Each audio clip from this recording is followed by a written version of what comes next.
Está conosco o professor Leonardo Trevisan, de Relações Internacionais da SPM. Professor, bom dia para o senhor.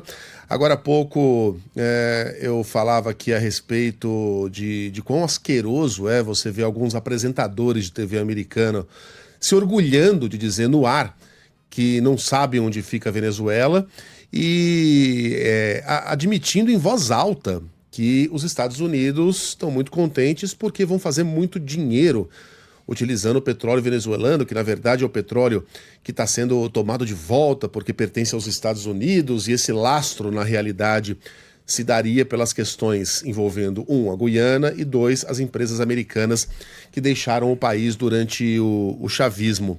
Professor, há alguma justificativa legal, razoável, para que essa prisão, que afinal de contas se deu devido à questão do tráfico de drogas, seja acompanhada de uma apropriação do petróleo venezuelano por parte dos Estados Unidos? Bom dia para o senhor. Bom dia, Megali, bom dia, Renan, bom dia, Carol, bom dia a todos que nos escutam, né?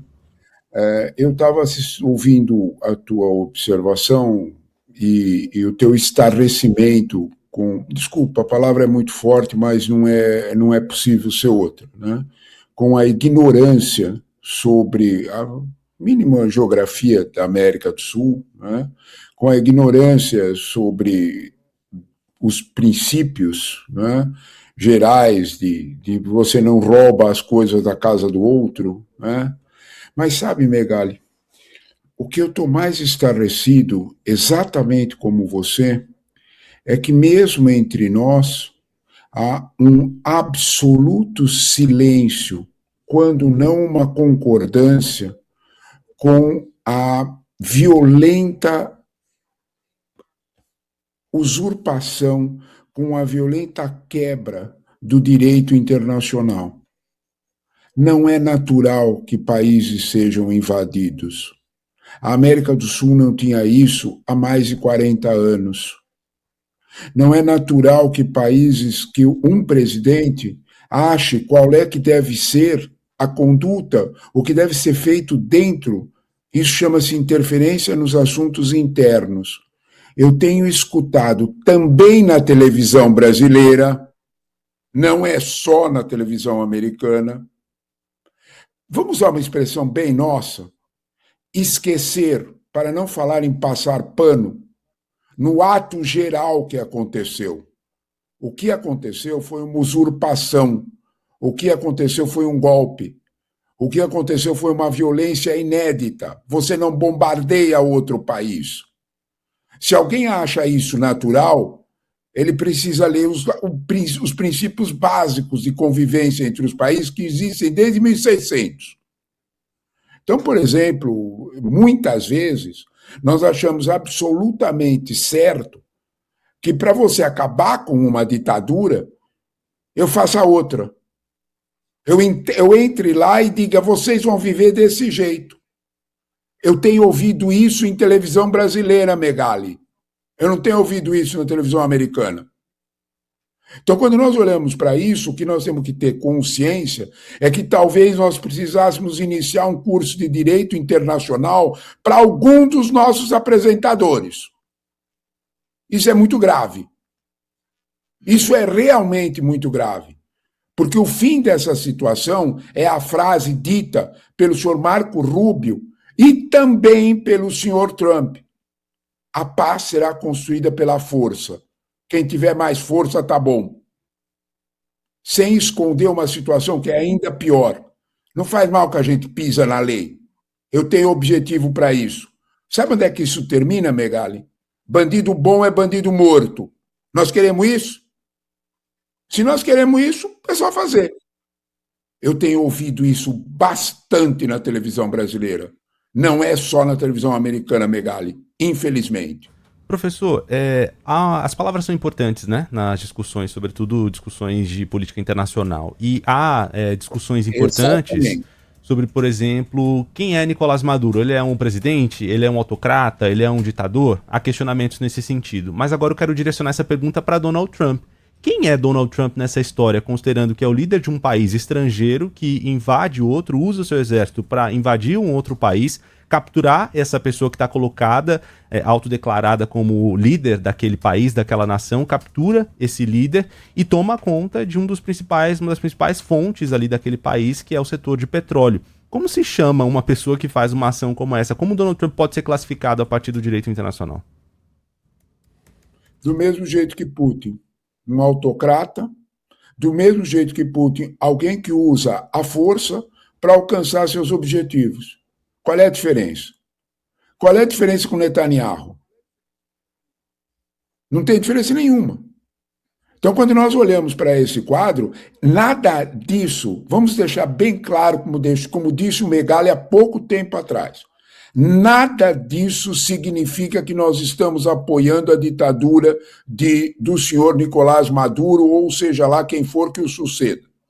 Nada disso é uma realidade. Do que nós estamos falando aqui é de preservar princípios democráticos, é preservar a Carta da ONU, é preservar aquilo que o mundo alcançou, para ser o mais recente, em 1945, na construção da ONU, na Carta da ONU, depois de 60 milhões de mortos por causa de uma mentalidade como essa, de que a força constrói a paz. Quem dizia que a força constrói a paz era um senhor chamado Adolf Hitler. Foi desse jeito que ele tomou os Sudetos primeiro, depois ele tentou tomar a Polônia. Foi desse jeito. Foi dessa forma. Primeiro a Áustria, depois os Sudetos. Aí, quando ele tomou a Polônia, a Inglaterra e a França, disse, bom, agora chega, né? Se a gente achar que nós estamos falando porque Adolf Hitler era de direita, a metade da Polônia foi tomada pelo Stalin, que era do outro lado, comunista. Tanto faz. Quando você violenta a Carta da ONU, tanto faz a tua cor ideológica, se é de direita ou de esquerda. O Putin, por exemplo, se defende dizendo que ele é de esquerda. Tomou do mesmo jeito. De algum modo, quando nós olhamos para essa situação, nós estamos separando pessoas que respeitam princípios e pessoas que não as respeitam. Eu vou repetir, meu caro Renan, porque eu acho que você fez uma pergunta básica. Para o senhor Trump, bandido bom é bandido morto. Não é assim. Não é desse jeito que se constrói civilização, em qualquer lugar do mundo. E é fácil fazer isso com um país como a Venezuela. Por que não faz isso com a Ucrânia? Por que não põe as tropas americanas na Ucrânia? Porque o Putin tem o botão, né? Porque o Putin tem o famoso botão da energia nuclear. Então, quando nós olhamos para esse quadro, o que nós estamos vendo e eu me junto ao Megali, nessa absoluto pedido de que se respeitem princípios democráticos, inclusive na televisão brasileira, porque isso não é correto, porque isso não é bom, isso não é educativo, não é assim que se constrói a educação política. O exemplo do senhor Trump é lamentável, seja ele qual for.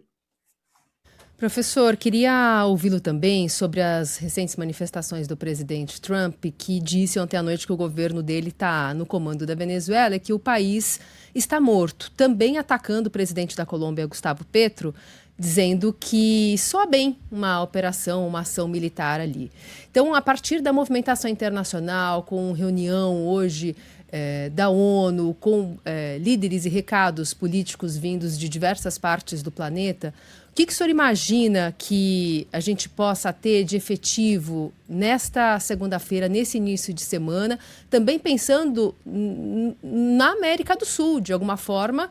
A gente tem governos de direita que têm se posicionado, como, por exemplo, a Argentina, parabenizando o Trump por essa manifestação, mas outros países que estão fazendo a defesa dessa autonomia de cada país, ainda que criticados pela questão política, que seja a esquerda defendendo a autonomia da Venezuela e a direita a aplauso a Donald Trump. Olha, Carol, você toca num ponto muito, muito interessante. Talvez, em termos de avanço civilizatório do mundo, nós não tenhamos como dar ao mundo um feliz ano novo. Desculpe, não temos. A situação é muito, muito lamentável. ao professor, o jurista, ex-ministro do Supremo, Celso de Mello, escreveu ontem um artigo que qualquer um de nós deveremos ler. No artigo ele pede respeito à lei internacional. No artigo ele pede isso que o Megali acabou de dizer, respeito aos princípios de construção de uma sociedade que convive democraticamente e respeita o direito do outro. Passar por cima da Colômbia, agora vai acontecer novamente, quando o grande problema de você fazer adoração da força é enquanto você é amigo do rei. Será que o senhor Penha, Santiago Penha, presidente do Paraguai, e o senhor Javier Milei já chegaram a pensar que um dia eles podem, numa manhã qualquer, o senhor Trump pode acordar e não gostar do que eles disseram? Eles querem ter o mesmo fim do Maduro? É disso que nós estamos falando. Há no direito brasileiro uma tradição que é muito interessante. Sabe, Carol, quando é que você sabe para que serve habeas corpus? É quando teu pai está preso. Aí você entende para que serve habeas corpus. Respeitar princípios constitucionais, respeitar princípios democráticos internacionais, respeitar princípios da não interferência, respeitar a Carta da ONU, significa que eu não vou dormir com medo de, no dia seguinte, o autocrata de plantão invada a minha terra. O senhor Javier Milei e o senhor Santiago Penha, para lembrar dois, o senhor Casti, no Chile, enquanto eles forem amigos do rei, amigos de Trump, eles dormem tranquilo. E o dia que o Trump não entender a piada? E o dia que o Trump achar que eles também são autocratas? E o dia que o Trump achar que tem que pegar o cobre do Chile, ou o lítio da Argentina, ou a soja da Argentina? Como é que eles vão fazer? Porque é disto que se trata. É o que o Renan diz. Nós podemos ocupar a Venezuela e pegar o petróleo que é deles para nós? Nós podemos fazer isso? Os Estados Unidos querem isso? Eles querem que nós invadamos o Texas e pegamos o petróleo do Texas ou da Pensilvânia porque nós achamos bonitinho? Ou só nós não fazemos isso porque os Estados Unidos têm a força? É esse império. Não há uma visão, nós não podemos aceitar como natural ou como o novo normal pisar na Carta da ONU. Isso é um absurdo. Eu reclamo novamente, eu peço novamente, por favor, vamos ler o Celso de Mello, vamos ler todos os juristas internacionais, vamos ler o editorial do New York Times, que pede exatamente esse respeito, ou nós vamos aceitar a barbárie.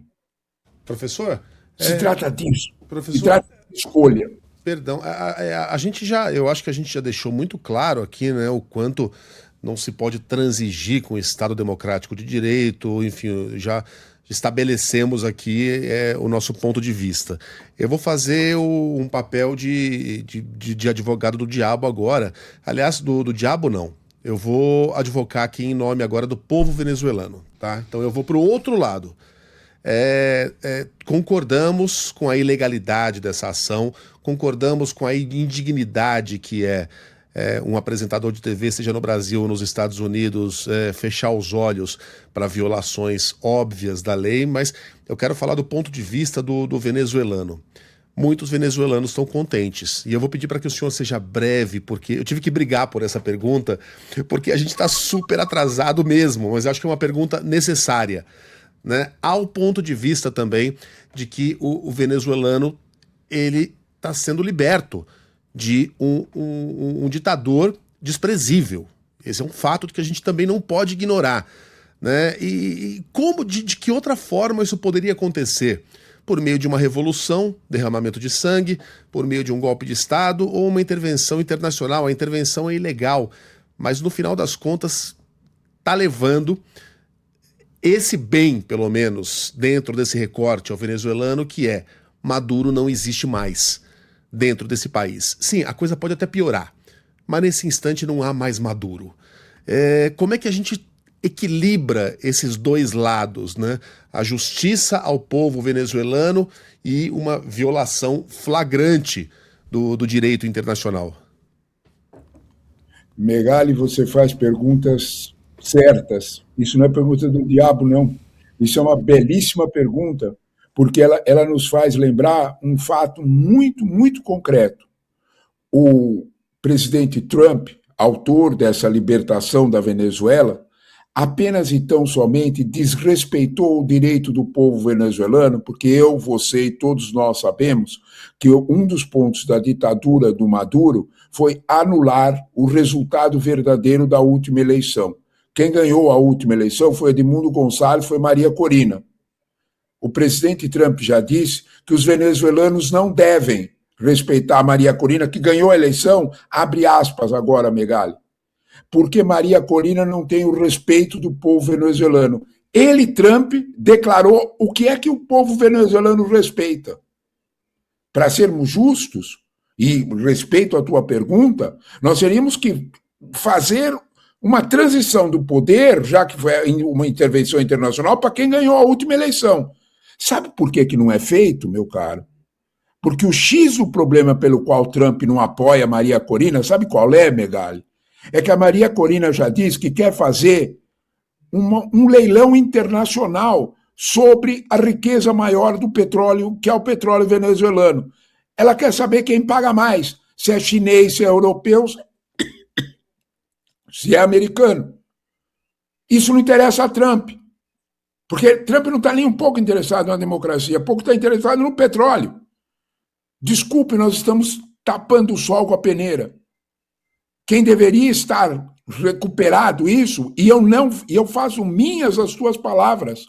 Várias manifestações na Venezuela já apareceram de contentamento e dizendo, bom, então agora nós vamos respeitar a eleição passada. Não vamos não, porque o rei não gosta da Maria Corina. É esse o ponto. Não é uma intervenção salvadora da Venezuela. É a troca de um ditador por outro. É disso que nós estamos falando. É por isso que o Celso de Mello escreveu o que escreveu. Que tem que ter respeito pelo direito internacional. Porque nós não estamos recuperando. Vocês têm razão absoluta em fazer esse programa dessa forma. Esse é o ponto. Qual é a medida exata de equilíbrio entre não trocar uma ditadura por outra ditadura? Quem ganhou as últimas eleições foi Maria Corina, mas Maria Corina não quer dar o petróleo para os Estados Unidos, então ela não serve. Trump garante que ela não tem o respeito e acabou. Eu vou procurar alguém na Venezuela que aceite que o petróleo é meu e não deles. É disso que nós estamos falando. Megali, você tocou no ponto central. Essa nossa conversa é exatamente do que nós estamos falando, sem meias palavras. Essa nossa conversa é uma conversa sobre princípios. E eu fico agradecido por ela. E eu agradeço pela participação aqui do professor Leonardo Trevisan, de Relações Internacionais da SPM. Queria conversar tanto mais, mas fica para... Professor, oportunidades não vão faltar, né? O mundo colabora aqui com a necessidade de termos a palavra do Trevisan. Bom trabalho, professor. Boa semana. Obrigado a vocês, Megali, Renan e Carol, muito agradecido pela oportunidade. Um abraço a todos. Um abraço.